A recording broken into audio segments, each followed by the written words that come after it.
There comes a moment in life when a person realizes they can no longer keep living in the same way. The body keeps moving. The routine continues. People keep talking around you.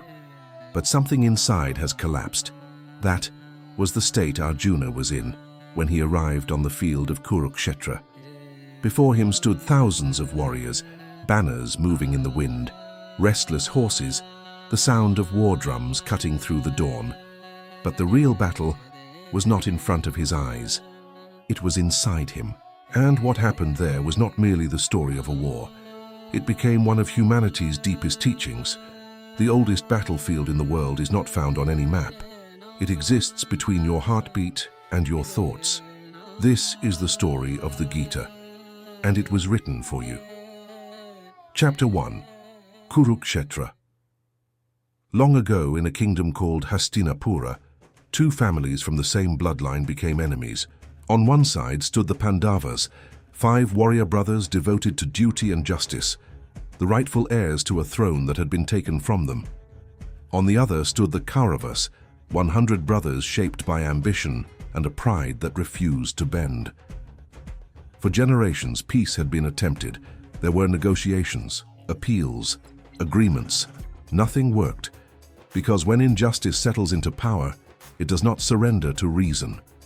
The throne had been seized through betrayal. Humiliation had been public. Rights had been denied.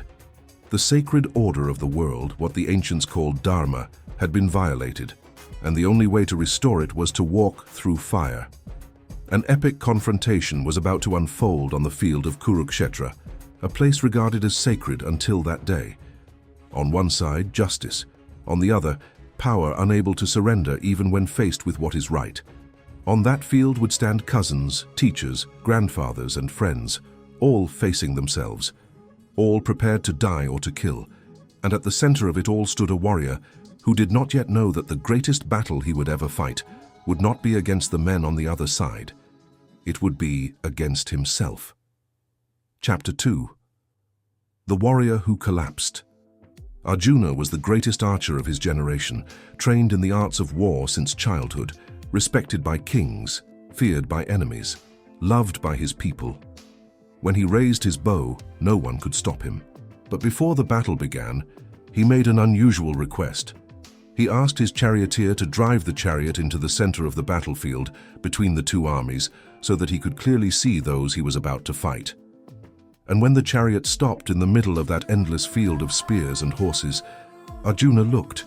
He saw grandfathers who had carried him as a child, teachers who had taught him how to hold a weapon, cousins he had played with when he was young, friends who had once sworn to die beside him.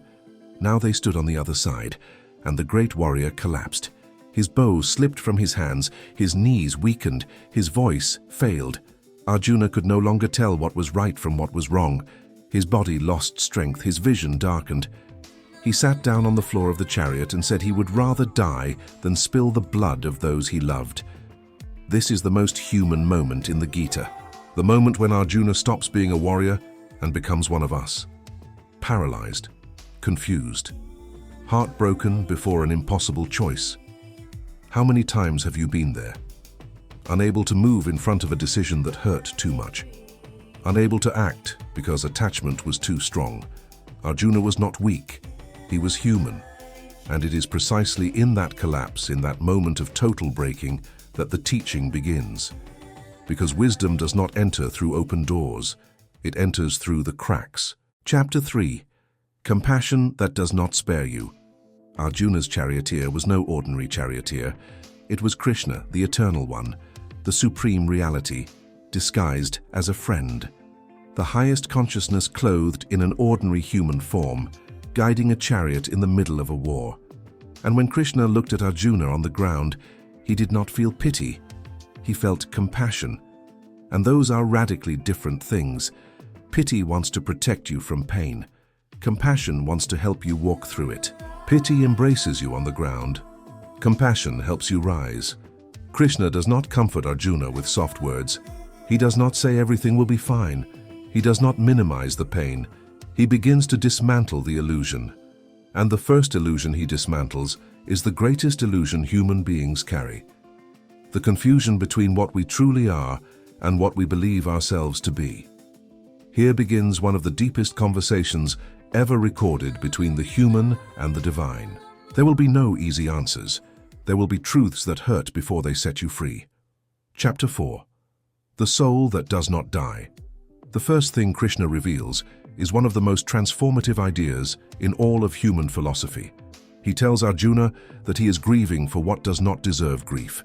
He is mourning those who cannot truly die. In the Gita, Krishna teaches that the soul neither kills nor can be killed. It was never born, and it will never die. It is eternal, enduring and beyond destruction when the body comes to an end. Just as a person changes worn-out clothes for new ones, the soul moves from body to body. It is not destroyed, it is not created. It simply passes from one garment to another. What you call an ending is only a transition. This is not comfort. It is a truth that once it truly enters the heart, changes the way you look at life and death forever. Because when you stop being ruled by fear of death, your own or someone else's, you stop being a slave to fear. There is something within you that remains untouched while everything around you falls apart. Something that passes through fear without being wounded by it. Something that witnesses pain without being consumed by it. Something that watches change move through life like the seasons without ever being displaced. When you understand this, the weight of the world begins to grow lighter. You stop identifying with every storm, and you begin to recognize the vast sky beyond the clouds. This is the first door of the Gita, to recognize that there is something within you that no war can destroy. Chapter 5. Dharma. Krishna then presses on the place that hurts most. He tells Arjuna, "You are a warrior. This is your nature. This is your Dharma." And he asks him, "What are you doing by abandoning who you are?" The Gita is direct. It is better to live your own Dharma imperfectly than to live someone else's Dharma perfectly. Even death in the path that is truly yours is better than living another person's path. Dharma is not a rule imposed from the outside. It is not the morality other people invent for you. It is the deeper order that lives within you, your most authentic purpose. The thing that, when you abandon it, feels like a betrayal of yourself. Arjuna's suffering did not come from the battlefield. It came from the fact that he was about to betray who he was. And here the Gita asks a question that echoes across thousands of years until it reaches you. Do you know your Dharma? Not what others expect from you, not what seems safe, not the path the world approves of. What did you come here to do with this life, this body, this moment? We spend our lives comparing ourselves to others. We want someone else's path. We envy journeys that were never meant to be ours, and by doing that, we abandon the only path that is genuinely our own. Walk your path. Even if you stumble, even if you fail, your authentic purpose is worth more than perfection, borrowed from someone else's life. Chapter 6. Action Without Bondage. After revealing the nature of the soul and the call of Dharma, Krishna offers the Gita's most practical and revolutionary teaching. You have the right to act, but you do not have the right to control the results of your actions. Pause and let that sink in. So often we become paralyzed because we are obsessed with the outcome. What if it goes wrong? What if I fail? What if it is not worth it? We become prisoners of anxiety about the future. The mind bargains with reality. When this happens, then I will be happy. When that person changes, then I will have peace. When I achieve that thing, then I will finally be complete. But the mind never arrives. It lives projected into the next moment, unable to inhabit the present. Krishna cuts through the root of fear. Do what must be done with everything you have, then release the result. This is not passivity, it is the opposite. It is acting fully with all your strength, without allowing fear of failure to steal your peace. Plant the seed with care, but do not try to control the rain or the sun. This is the path of karma yoga, work that purifies instead of imprisoning you. The archer who trembles while releasing the arrow because he is afraid to miss has already missed before the arrow leaves the bow. But the archer who gives himself completely to the act, to the duty of the shot, to the presence of the movement, releases the arrow with a purity that cannot be taught. It can only be lived. And the one who acts this way, without pride, and without believing they own the outcome, has truly renounced, even in the middle of a battlefield. Because true renunciation is not putting down the bow, it is putting down the ego that clings to the result. Chapter 7. The Enemy Within. The undisciplined mind, Krishna says in the Gita, is like a wind that drags a boat in any direction. For the one who has mastered it, the mind is the greatest friend. For the one who has not, it is the worst enemy. And he describes the root of human suffering with devastating precision.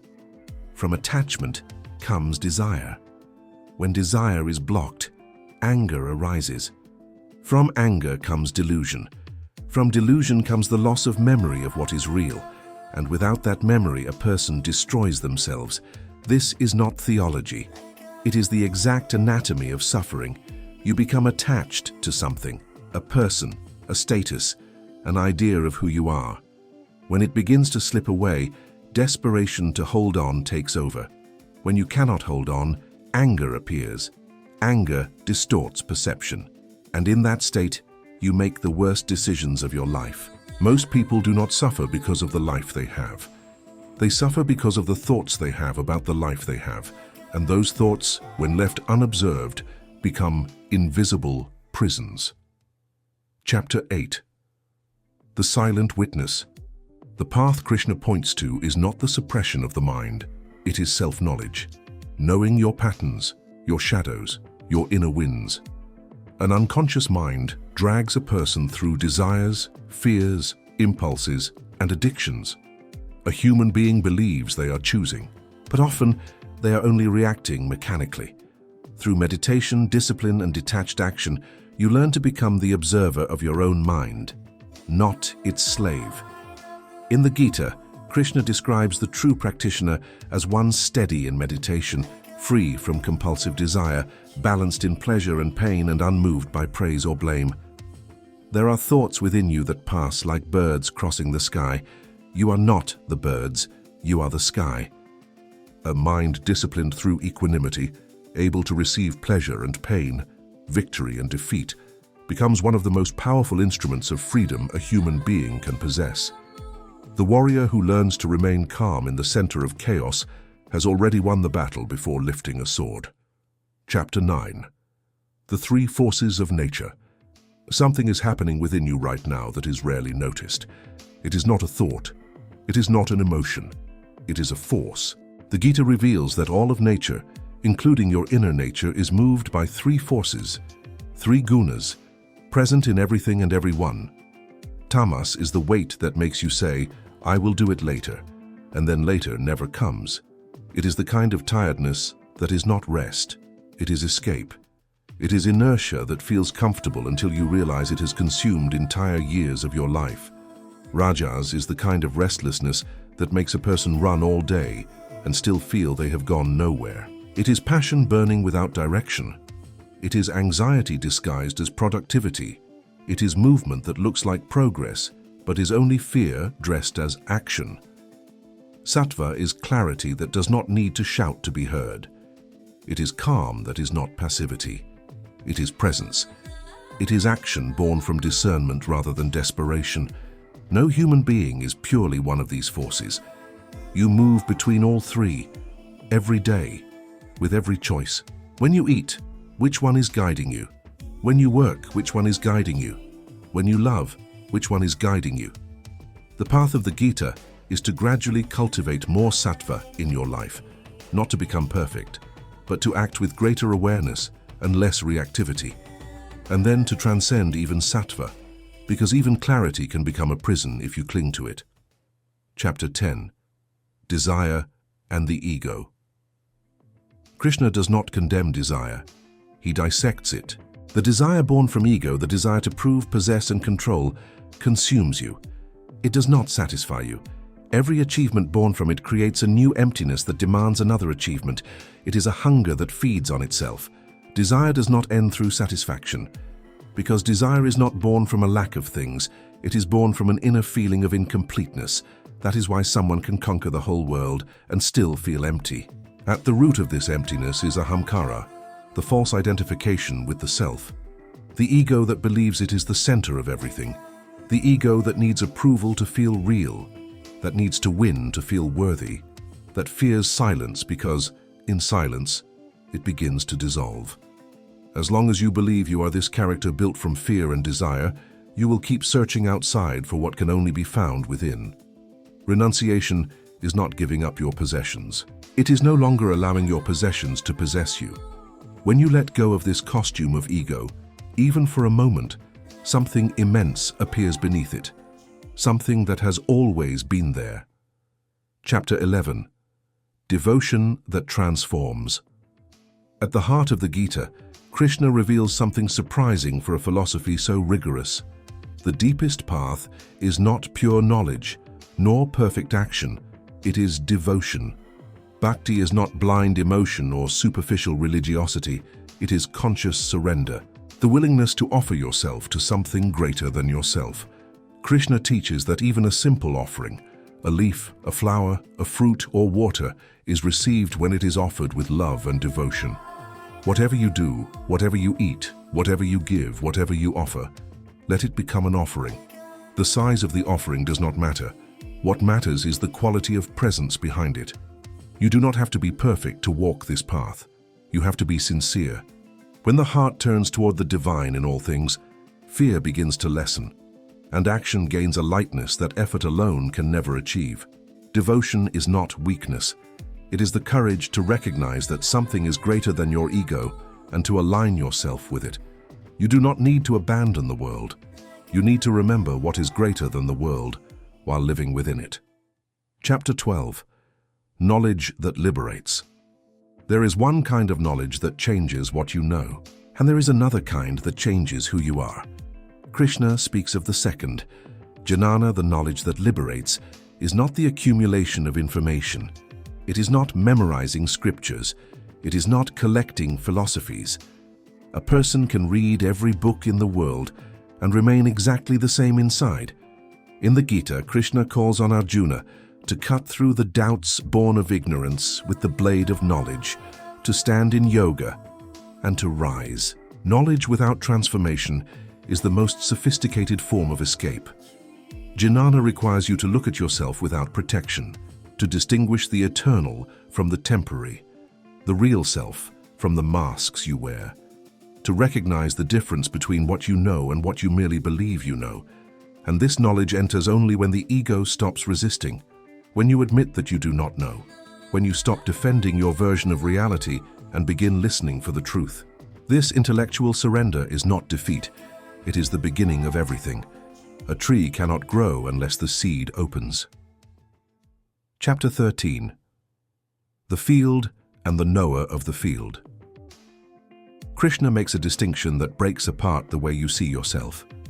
Imagine that everything you know, your body, your mind, your emotions, the world around you, passing thoughts, pains that come and go, is a field, a vast territory in constant transformation. Now, imagine that something is observing this field, not the field itself, but the awareness that perceives the field, something that sees without being touched by what it sees. In the Gita, Krishna explains that the body is called the field, and the one who knows it is called the knower of the field. And he says that the divine consciousness is present as the knower in every field. When you identify with the field, with pain, pleasure, and ego, you suffer, because everything in the field changes, everything passes, nothing remains.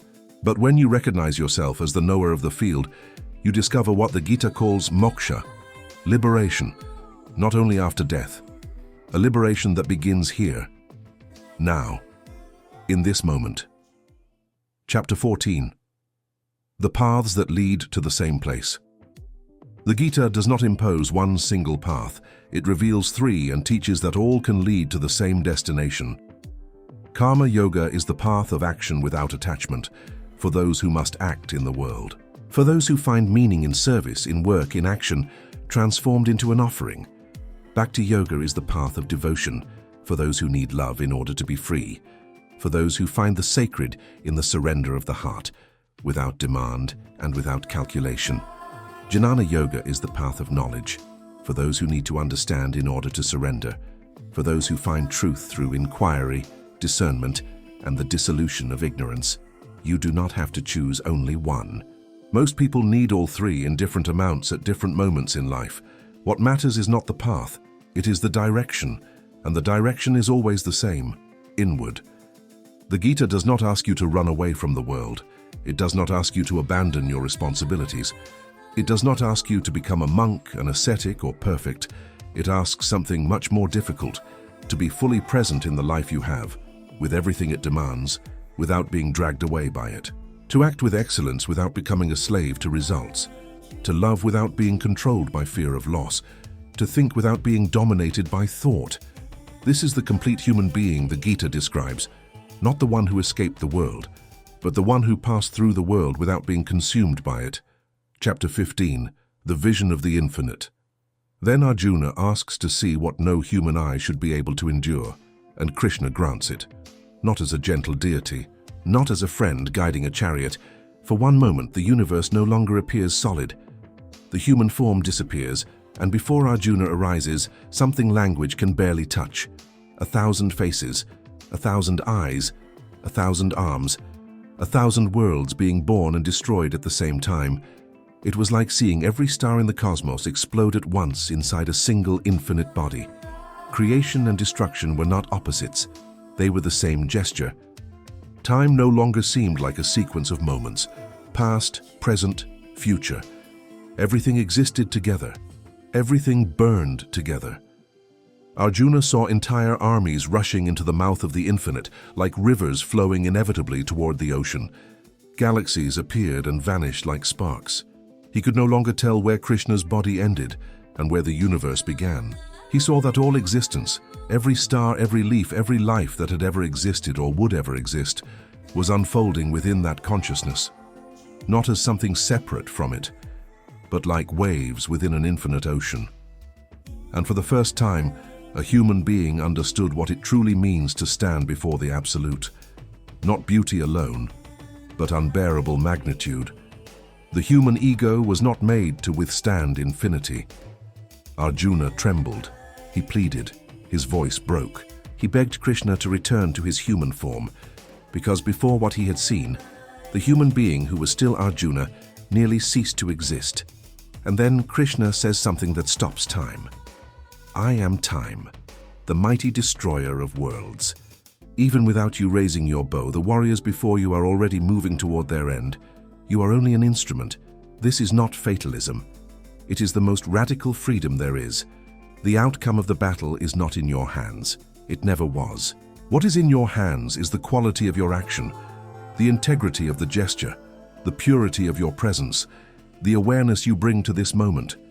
The ego suffers because it wants to control the flow of reality. Awakened consciousness learns to cooperate with it. And in that moment, Arjuna stops being a warrior who fights for an outcome. He becomes a conscious instrument of life. That is the difference between action driven by ego and action guided by the soul. One fights in order to win. The other simply acts because it is what must be done. Chapter 16, The Two Natures. The Gita describes something every honest person can recognize within themselves. There are two natures inside every human being.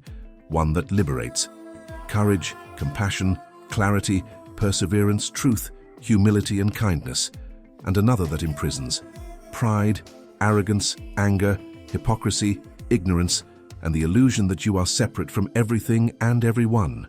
In the Gita, Krishna describes both with surgical precision, because you cannot transcend what you do not recognize within yourself. These two natures are not outside of you. They exist within every human being, and every day, in every decision, one of them reveals itself. This is not a battle between external good and evil. It is a battle between what you are in essence and what fear has made of you. When consciousness awakens, a new perception appears. The same presence exists in all beings. Separation begins to disappear, and then true compassion is born, not as forced morality, but as the natural consequence of consciousness. Chapter 17, Surrender. Near the end of his teaching, Krishna gives Arjuna the most intimate secret. He says something with a clarity few philosophies dare to offer. In the Gita, Krishna calls Arjuna to release every limited idea of duty and surrender fully to the divine. He promises freedom from the burden of wrongdoing and tells him not to be afraid. This is not giving up. It is the deep trust that after you have done your part with integrity, you are allowed to rest. You can release control. You can trust life. There are moments when we have done everything we could. We have thought, planned, fought. And then comes the moment when the only thing left is trust. The surrender Krishna speaks of is one of the most courageous acts a human being can make. It is letting go of the illusion that we control everything. It is recognizing that there is a far greater intelligence moving through existence and surrendering to it, not as defeat, but as recognition. When you surrender in this way, you do not become passive. You become free, truly free. Chapter 18. The choice was always yours. After everything, the philosophy of the soul, the call of Dharma, the science of action, the secrets of the mind, the three forces of nature, the anatomy of desire, devotion, knowledge, the distinction between the field and its knower, the paths of yoga, the vision of the infinite, the two natures of the human being, and final surrender, Krishna returns to the beginning. And he gives Arjuna something that shatters every claim of dogmatic authority. At the end of the Gita, before Arjuna makes his decision, Krishna tells him to reflect deeply on all that has been said. Then he says, "Do as you wish." One of India's greatest spiritual teachings ends with freedom, not obedience, not submission, but conscious responsibility. Krishna does not force Arjuna's hand. He does not demand obedience. He does not threaten punishment. He offers the truth. And then he returns the choice. Because truth has value only when it is chosen. Wisdom liberates only when it is lived by your own will.